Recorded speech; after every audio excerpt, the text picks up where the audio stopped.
નમસ્કાર, એક ભારત ન્યૂઝમાં આપનું સ્વાગત છે। આજ રોજ ઉણા તાલુકાના ખડા ગામમાં લોકફાળો કરી પુસ્તકાલયનું નિર્માણ કરવામાં આવ્યું। ઉણા તાલુકાના છેવાડાના દરિયા કિનારે આવેલું પંખીના માળા સમાન ગામ એટલે ખડા ગામ। ખડા ગામના જાગૃત યુવાનો દ્વારા અગાધ પ્રયત્નો કરી લોકફાળો કરી લાઇબ્રેરીનું નિર્માણ કરવામાં આવ્યું છે। આ લાઇબ્રેરીમાં વિવિધ સ્પર્ધાત્મક પરીક્ષાઓની તૈયારી કરવા માટેના પુસ્તકો તથા બીજા અન્ય પુસ્તકોનું સંગ્રહ કરવામાં આવ્યો છે। આ પુસ્તકાલયનું નિર્માણ કાર્ય પૂરું થતાં આજ રોજ લોકાર્પણ કરવામાં આવ્યો છે।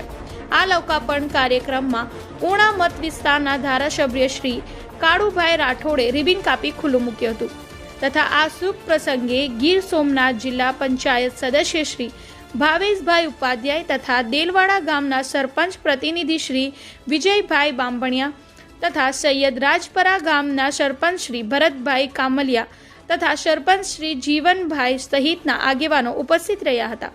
સાથે સાથે પ્રાથમિક શાળાના શિક્ષકગણ દ્વારા કાર્યક્રમનું સંચાલન કરવામાં આવેલ હતું તથા પ્રાથમિક શાળાના બાળકોએ સાંસ્કૃતિક કાર્યક્રમ રજૂ કર્યો હતો।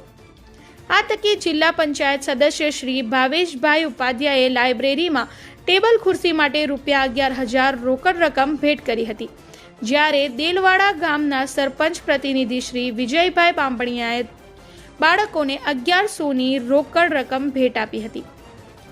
આમ આજ રોજ ખડા જેવા નાનકડા ગામમાં લાઇબ્રેરી ખુલ્લી મૂકવામાં આવી હતી। બ્યુરો રિપોર્ટ રમેશભાઈ વંશ, ઉણા।